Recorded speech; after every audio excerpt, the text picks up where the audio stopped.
We got Luke Biasi here yeah, after practice. Patiently, thank you for waiting. Yeah, no worries. We this is a long, long season, isn't it? Mm-hmm. And you got 4 games left, and there's still a chance to make some hay, isn't there? Mm-hmm. Yeah, I mean, starting in February and ending at the end of October, it's like a 10-month thing. So, I mean, this is kind of the most exciting part of the year when the games, every little second matters. So I think we're all just excited to finish out these last 4 and see how we do. Yeah, watching you guys train here today. It's pretty intense. I mean, a Thursday before you travel, but you guys want to stay sharp and focused, don't you? Yeah, exactly. I mean, we know what's on the line, so we're going to come out and give 110%. Everyone is competing with each other. Everyone's fighting for spots. Everyone's, we have a chip on our shoulder right now. We know we're digging ourselves out. So yeah, the intensity is high.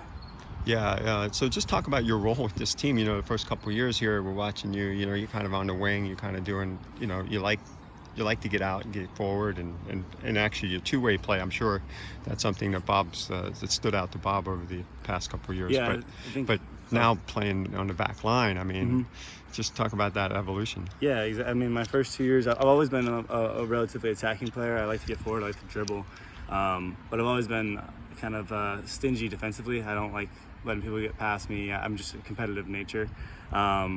So I think this year, just after 2 years, kind of coming into more of a leadership role and just being comfortable with the team, knowing Bob's system. I don't really know how it came about, but I just got thrown in the center back one game and I did really well. And he saw that maybe that's a position that we needed right then.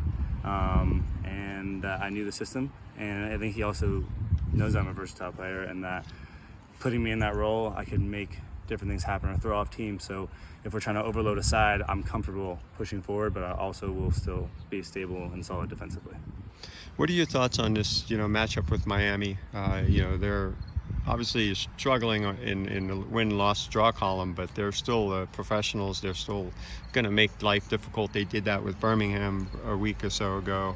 What are your thoughts on this matchup? I mean, yeah, exactly like you said it. Like they're still a professional side, and funny enough, we were actually watching them last night against Louisville, and we're like, these guys, they're good. Like it's surprising how a team can be so low in the standings and like just consistently keep losing, even though they're not a bad team. I remember even the first time we played them, they have very talented players, and they don't play a bad system, and they have people who can really, really hurt you.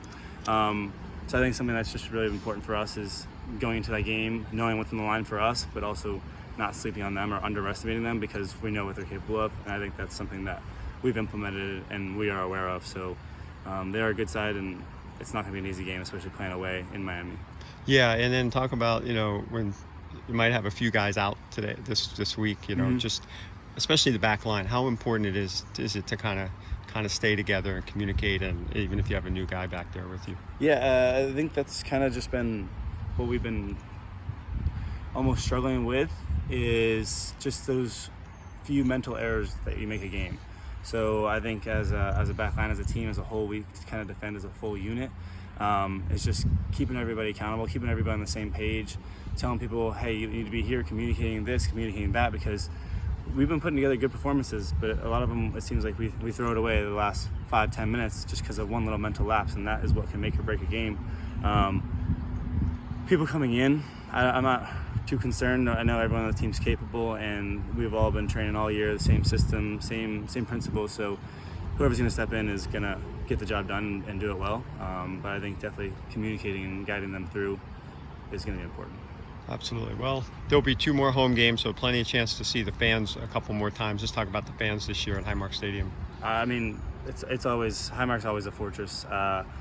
It's funny, the team, when we talk about it, or when we talk about we have a home game, or we talk about we're playing maybe a difficult team, but we're like, oh, we're at Highmark. We got our fans, we got our field, and it actually is, it's a fortress. We feel so comfortable and confident there, and we know teams struggle to play there, whether it's the field, the dynamic, the fan base. So, I mean, our fans always being behind us, our fans always chanting, cheering, heckling people. It's always just a whole extra person on the team. So yeah, we love being at home, and we look forward to the last 2, but hopefully we can pull this off. Yeah, Miami first. So, all right, Luke, safe travels, enjoyable travels, and hopefully you come back with 3 points. Appreciate it. Let's do it. All right, thanks.